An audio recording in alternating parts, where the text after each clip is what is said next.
tous, aujourd'hui nous allons voir la constitution, l'organisation et la structure de l'atome. Donc tout d'abord il faut savoir à peu près de quoi est constitué un atome, de quoi il est composé. Donc dans un premier temps on va parler là des trois particules que constitue un atome. D'accord? Donc on est bien d'accord que là on en a bien trois. D'accord? Je vous le surligne juste là. Vous avez trois types de particules, on va les détailler ensemble. Chaque particule a une spécificité, je vous les ai notées juste à côté. D'accord? Donc la première particule que vous allez trouver, peu importe l'ordre, hein. La première, là on va parler dans notre cas des protons. Ok? Donc comme on a dit, les protons, ce sont des particules chargées positivement. Ensuite, les particules non chargées, ce seront des neutrons. On va les appeler les neutrons. D'accord? Ok, et il y a une spécificité qu'on verra, mais ces deux particules-là sont liées. On verra juste après. Et ensuite, la dernière des particules qu'on va retrouver qui est négative, qui est chargée négativement cette fois-ci, ce sont les électrons. D'accord? Donc, en continuant un peu, on va regarder maintenant, là on sait que un atome, c'est trois particules. D'accord? On va regarder un petit schéma de l'atome. D'accord? Il faut savoir une chose primordiale, que l'atome, c'est composé d'un noyau. D'accord? Ça, c'est super important. Un atome, c'est composé d'un noyau. Et dans ce noyau, vous allez retrouver de nombreuses choses. D'accord? Là, on va délimiter. Tout ça, c'est le noyau. D'accord? C'est important. Et tout ce qu'il y a dans ce noyau, c'est ça. Ce sont deux types de particules. Vous allez en retrouver que deux. D'accord? Vous allez retrouver les protons, ok, qui sont là en vert dans notre cas, et les neutrons qui sont là en bleu. Ok? Dans cette particule, on peut noter qu'on a 5 protons, qui sont les petites boules vertes que vous voyez, et vous allez avoir 4 neutrons, les petites boules bleues que vous voyez. Ok? Pour l'instant, on a ça. Et en fait, il y a un mot de vocabulaire qu'il faut que vous connaissiez impérativement, d'accord? Donc, s'il y a dans le noyau, ce sont surtout des nucléons. Vous l'avez écrit juste ici, d'accord? En fait, on va dire que les nucléons, c'est quoi? C'est protons plus neutrons. Plus neutrons. Attention, les nucléons ne sont pas des particules. C'est seulement un ensemble, d'accord? Et là, on a déjà parlé des protons comme des neutrons, des deux types de particules qu'on retrouve là, dans notre cas, dans le noyau. Et il nous reste un dernier type de particules à voir qu'on avait vu juste avant, d'accord? Ce sont les électrons. Les électrons sont dans notre cas représentés en rouge dans notre schéma, juste là, d'accord?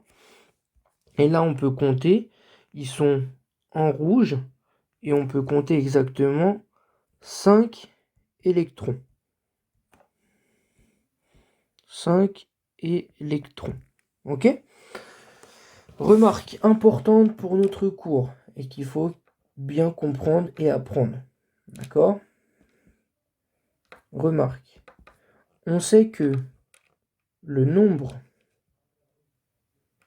de protons, les protons sont tout simplement contenus dans le noyau, sont égales au nombre d'électrons.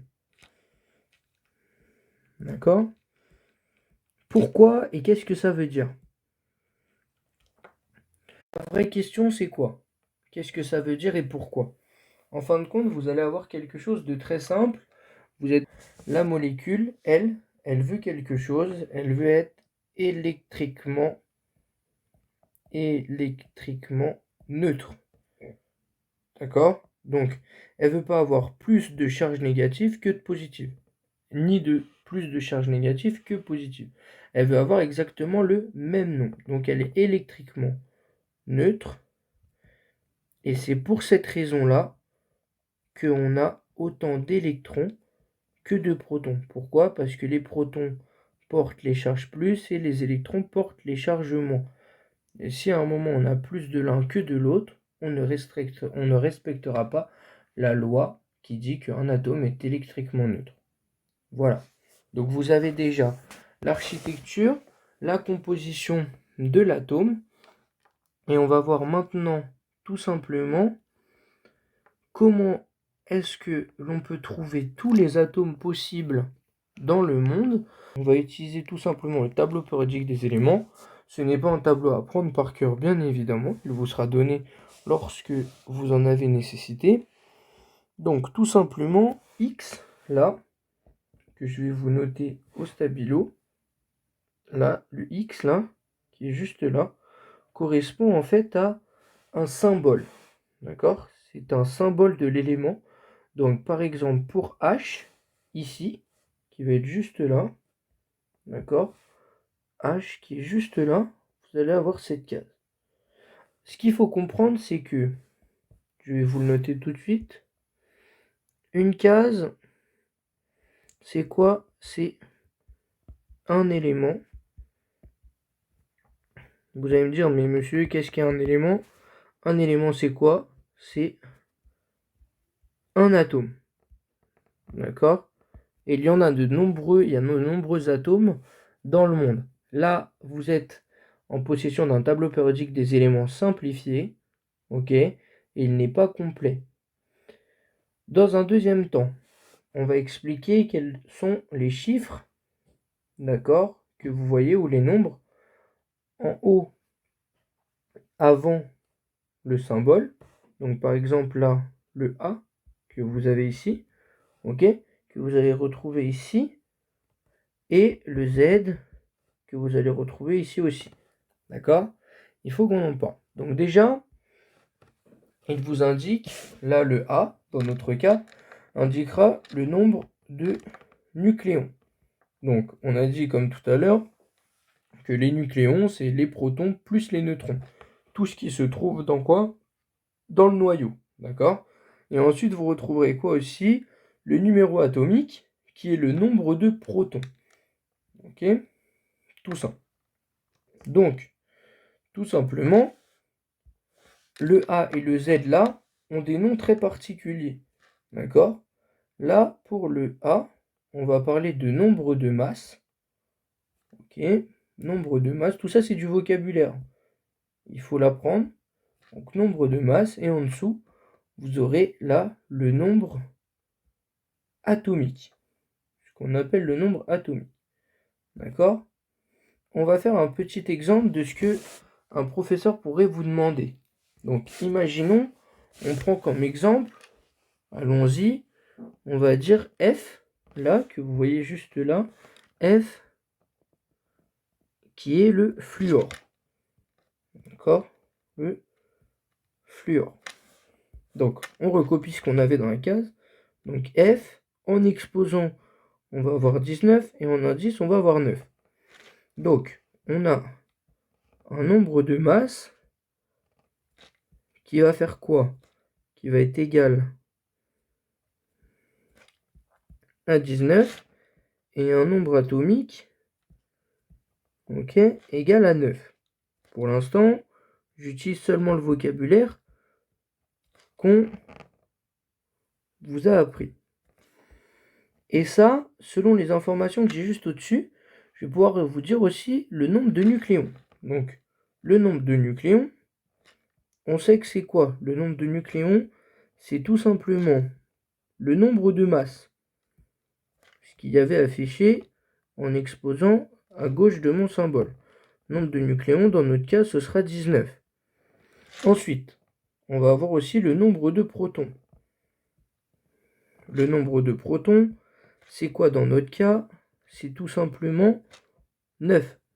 Là. Parce qu'on vous a dit que le numéro atomique, c'était 9. Et d'après la loi dont on avait parlé pour l'électriquement neutre, d'accord? Électriquement neutre, vous savez que proton